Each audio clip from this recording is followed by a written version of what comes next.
जब भी हम T20 क्रिकेट की बात करते हैं तो सबसे पहले हमारे जहन में हार्ड हिटर्स का नाम आता है, क्योंकि T20 नाम ही हार्ड हिटर्स का है। हम पाकिस्तान क्रिकेट की हिस्ट्री पर नज़र डालते हैं और इसकी T20 पावर हिटिंग पर नज़र दोहराते हैं तो हमें हिस्ट्री जो काफ़ी डार्क नज़र आती है। क्योंकि जब हम पावर हिटिंग की बात करते हैं तो हमारे दिमाग में सबसे पहला सवाल स्ट्राइक रेट का आता है, क्योंकि जितनी अच्छी पावर हिटिंग होगी उतना अच्छा स्ट्राइक रेट होगा। और हम यहाँ पे बात पाकिस्तान की क्रिकेट की कर रहे हैं, और अगर हम इसकी हिस्ट्री पर नजर दोहराएं तो सिर्फ बुम बुम के अलावा कोई भी पाकिस्तान में ऐसा बैट्समैन मौजूद नहीं है जिसके 140 से ऊपर का स्ट्राइक रेट हो। ये हमारी पावर हिटिंग का हाल रहा है। लेकिन जब हम पाकिस्तान क्रिकेट के प्रेजेंट की बात करते हैं तो हमारे जहन में सिर्फ दो ही नाम आते हैं जिन्होंने अपनी हिटिंग से ना सिर्फ पाकिस्तान में अपना नाम बनाया बल्कि दुनिया क्रिकेट में राज किया। और ये दो वो सितारे हैं जिन्होंने पाकिस्तान को पॉसिबल मैचेस में से इम्पॉसिबल सिचुएशंस में पहुंचा दिया और पाकिस्तान जीते हुए मैच इन दोनों के बदौलत हार गया। जी हाँ, आप सही पहचाने। हम जिन दो सितारों की बात कर रहे हैं वो सितारे हैं आजम खान उर्फ बबलू, पिज़्ज़ा खाने वाली मशीन, और इफ्तिखार अहमद उर्फ चाचा।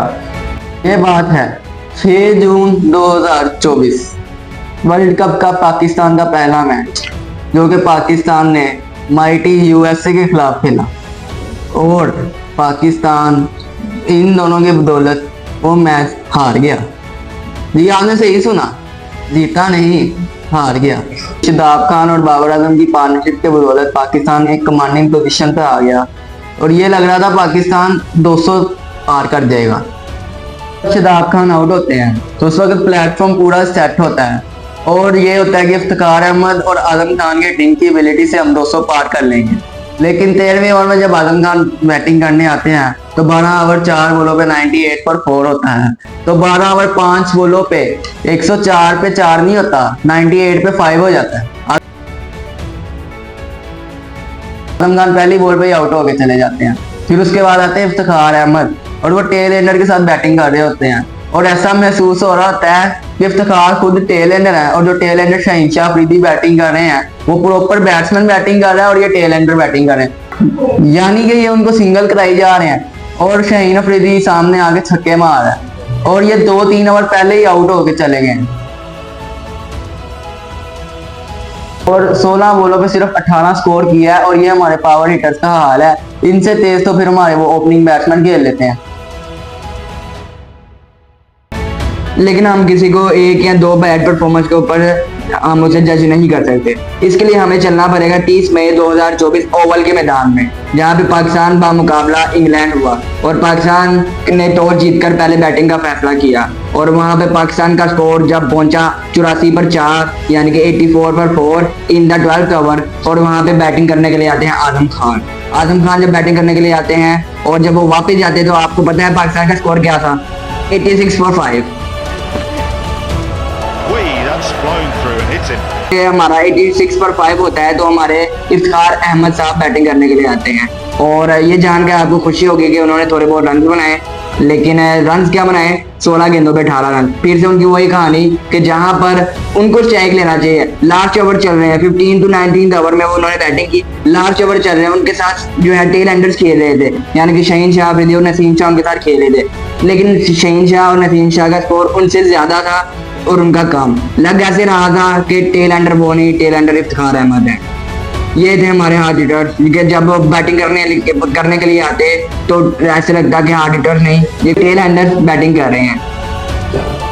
और हमें ऐसे लगता है जब हमारे आजम खान और इफ्तिखार अहमद बैटिंग करने के लिए आते हैं तो हमें ऐसा महसूस होता है कि हमारे हार्ड हिटर या फिनिशर नहीं है, ये तो टीम फिनिश करने आए हैं। फिर हम बात उठा लेते हैं बाबर आजम की कप्तानी के ऊपर कि इनकी कप्तानी में हम मैच नहीं जीत रहे, लेकिन कोई भी इस बारे में बात नहीं करता कि जैसे इनको आपने मैच फिनिशर प्रोवाइड किए हैं। हमारे पास कोई भी एक भी ऐसा बैट्समैन या ऐसा मैच फिनिशर हमारे पास मौजूद नहीं जो इंग्लैंड के खिलाड़ी हो, Jonny Bairstow, Jos Buttler, Phil Salt या इनके जैसे हार्दिक पांड्या जैसे स्ट्रॉन्ग बैट्समैन हो कि जो पाकिस्तानी टीम को भी ऊपर उठा के रखे और पता हो कि जब बैटिंग करने आए कि लगे बंदे को भी कि हाँ यार मैच जितवाने आए हैं।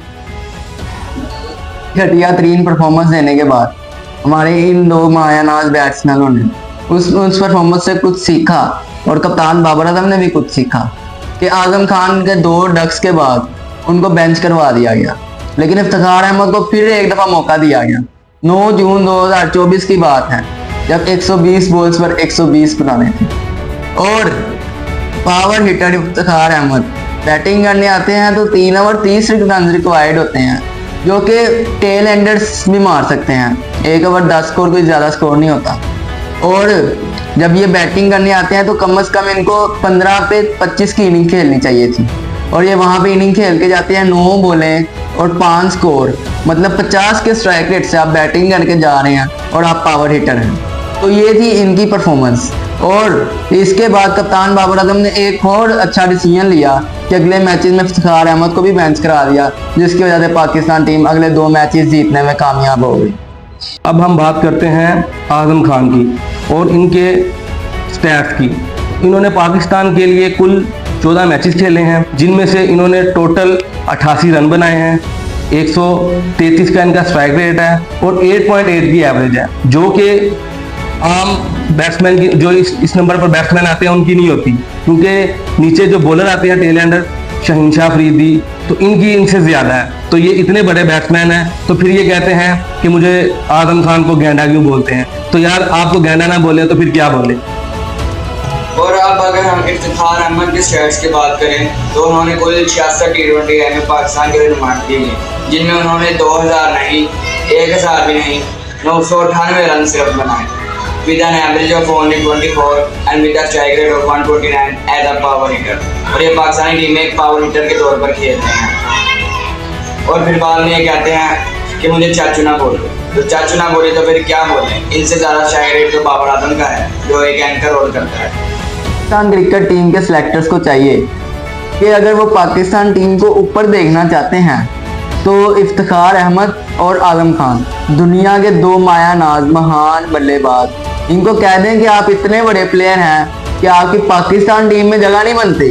आप जाएं ऑस्ट्रेलिया में, आप जाएं जिम्बाब्वे में, आप जाएं युगांडा में, आपकी युगांडा और जिम्बाब्वे की टीम में जगह बनती है। आप इतने बड़े प्लेयर हैं, आपकी पाकिस्तान टीम में जगह नहीं बनती।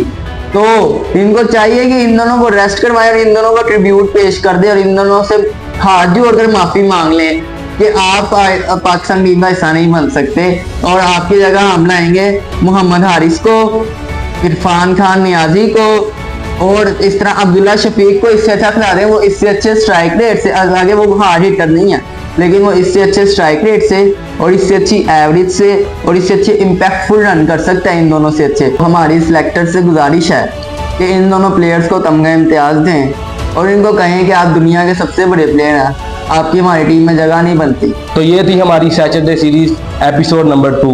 एपिसोड नंबर 1 हमारा डिस्क्रिप्शन में आ जाएगा या ऊपर आइकॉन बटन पे आ जाएगा, तो वो भी आप देख सकते हैं। तो इसी तरह अपना प्यार हमें दिखाते रहें, हमारी वीडियो को ज़्यादा से ज़्यादा शेयर करें, लाइक करें, सब्सक्राइब करें और शेयर करें। अल्लाह हाफिज़।